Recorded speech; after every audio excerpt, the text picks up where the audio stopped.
the best way to start, Mark, is with your new AEW world champion, and that's Swerve Strickland. Here's a guy, and Swerve has been a guest on this show many, many times. And one thing I have always said to Swerve when he's been on this show, and the one thing that I don't think enough people know about when it comes to Swerve is one of those guys that really loves professional wrestling. And before he found his home in AEW, he went absolutely everywhere.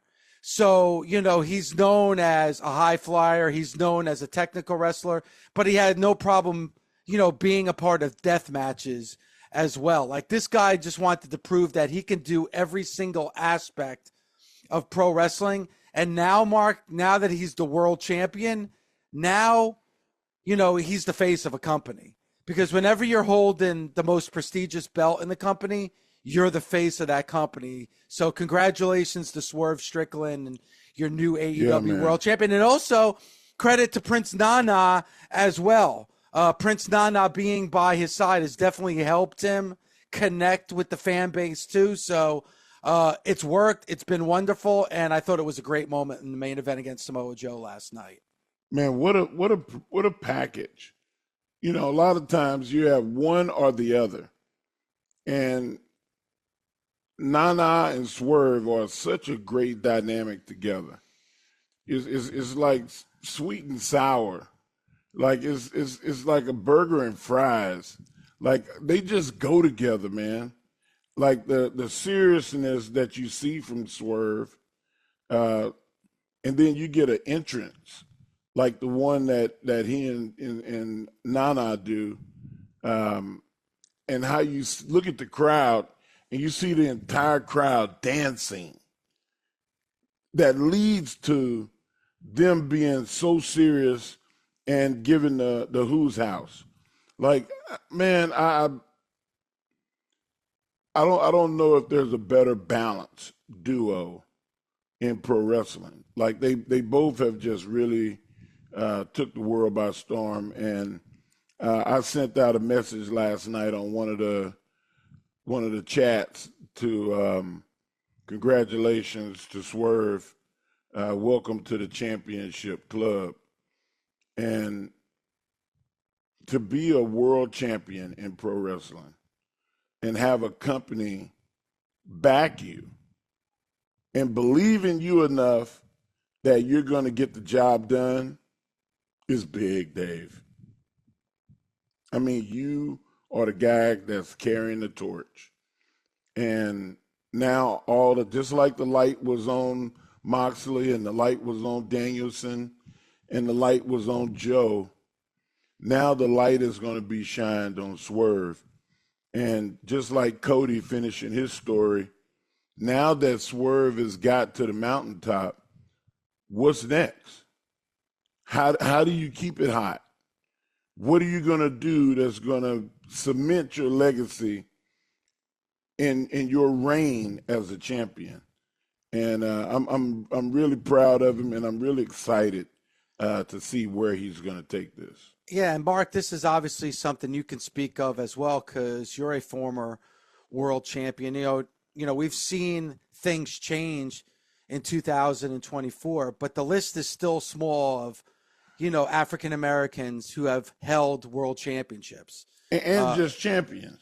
Yeah, and Mark, you have been able to do that, and now Swerve Strickland has done that. Obviously, Swerve Strickland and AEW is a very young company. It's only been around for a very short time, but the first African-American AEW world champion, it's still a significant moment. So, yes, talk on that because the list is still short, Mark. And, you and Swerve have been able to hold the world championship above both your heads. Well, cream rises to the top. And there have been some very good African-American talent come through AEW so far. But nobody I can say as balanced as Swerve. He succeeded as a heel. He succeeded as a babyface. Everybody he worked with came out better. And he is durable. and the fans give a damn. And AEW did not miss it. They didn't pass up on an opportunity to do the right thing. It's earned. It wasn't because he was an African American. It was because he was talented. And being an African American and coming from a culture where there was not a lot of diversity in sports, as it wasn't when I was a little boy, and there were maybe 3 wrestlers, black wrestlers in the world at that time that I got to see on TV. And now there's hundreds. And I feel like that's a beautiful thing, and representation matters, and it means everything. And I think that Tony and the rest of the company is going to see that it's going to pay dividends, that they're going to bring in a new audience too.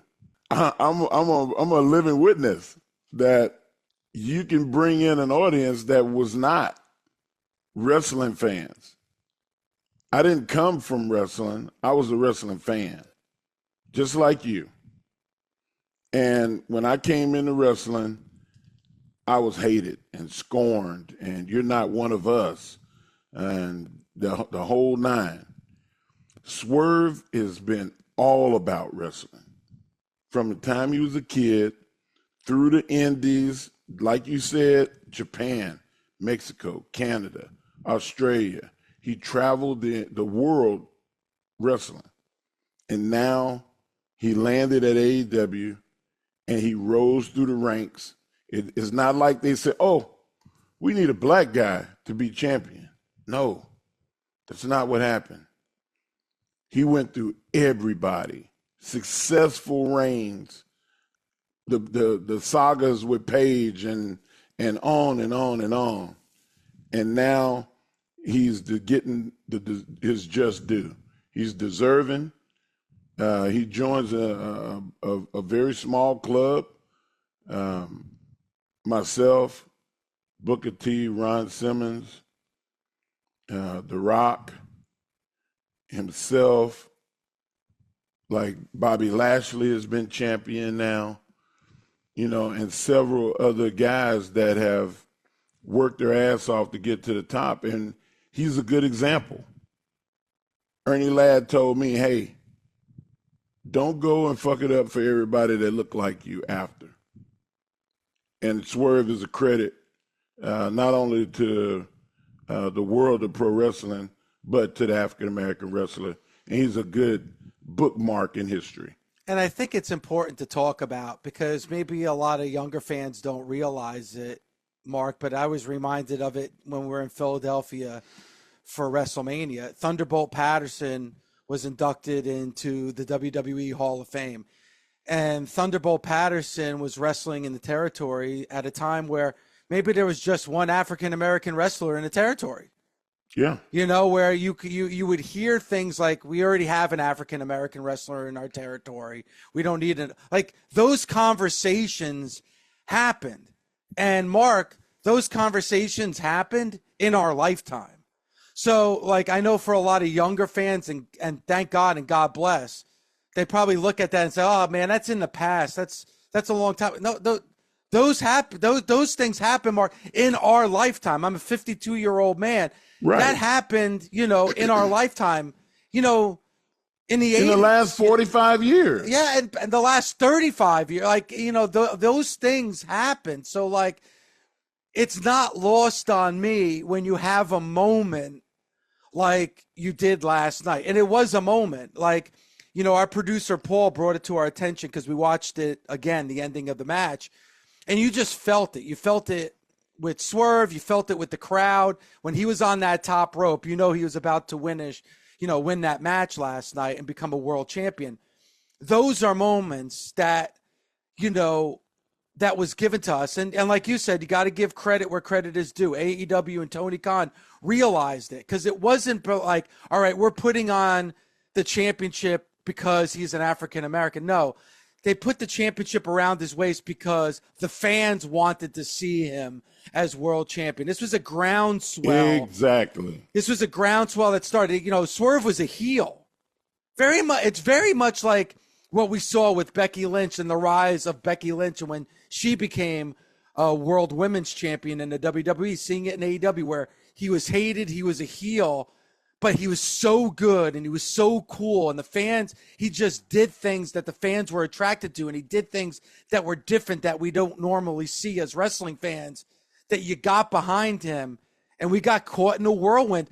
There is nobody on that roster right now, Mark. There is not one wrestler on that roster that deserved that moment last night over Swerve Strickland.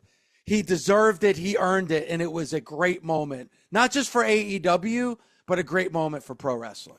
It was. And Swerve Strickland is getting to live a life that a lot of people like JYD didn't get to because the world was not tolerant of African-American people in pro wrestling. And I got to sit down and talk to Thunderbolt Patterson, and we should have him on the show. And he told me stories that, Dave, you would say, man, that's bullshit. There's no way. And he would be like, no, that's 100% the truth. And this is what I went through. This is what I did. And he told me he was proud of me. He was like, you did it the right way. He said that this person and that person would have been proud of you. And I was like, wow. Like, I mean, and that's, I feel like what needs to be said to Swerve. He did it the right way, Dave. There was no politicking. There was no squeaky wheel gets the oil. It was all talent driven. It was all the love of the fan and the love for pro wrestling that got him the championship. And we all get to celebrate with him now. Even the protractors and the haters. They have to look at Swerve, and when they look, Dave, they got to look up because that's where that title is going to be held, above their heads. Yeah, and he's had one hell of a story, one hell of a journey, but it led him to that moment last night. Like I said, got to give credit to Prince Nana as well. I think to see him last night, to see him with Swerve, and it's not just, in the, the world of professional wrestling. Swerve and Prince Nana are tight outside of the ring as well. I got to spend a lot of time with both of them on the Jericho cruise in January. And Swerve did a whole set of his rapping, which was fantastic, with Montezi. Shout out to Montezi as well, whose album is going to be dropping in June. Prince Nana was there for every second of it. He's supporting him every moment of the way, not just in the world of AEW, but even outside AEW. So they have a very, very strong friendship, Mark, and kind of like you and I. They invited us to their house. Yes, we were in their home. We were in, they opened up, Swerve opened up his doors. Whenever somebody opens up their door to me, that's a friend, because not everybody does that. But it reminds me of you and Mark, you and me, Mark, and the fact that, we've achieved a lot of milestones on this show together, because we're not just co-hosts, we're friends and we're brothers. And you have been there for me and have had my back. And some of my greatest moments that I've had over the last 15 years, you've been there by my side, which makes it even more important and makes it even more special. It's good to see that relationship between Nana and Swerve, because they have that same type of relationship. And you could tell they celebrated that moment together last night. Yeah, man. You could tell by that embrace that, like, we did it, man. Like, we started from the bottom, now we're here. I think it was Drake that made the song. But I had heard that term long before Drake came out with that song. Man, look where we started from, and now we're here. And Busted Open is here. It's a thing. It's the 13th sports show in the country, and in the world for that matter. And being number one means something in this world. And Swerve is number one in AEW. Yep. And that means something in this world. And I hope that he's going to have a moment today, excuse me, where him and Nana go sit somewhere and they just reflect and go, wow, man, we did it. And they smell the roses. Because Dave,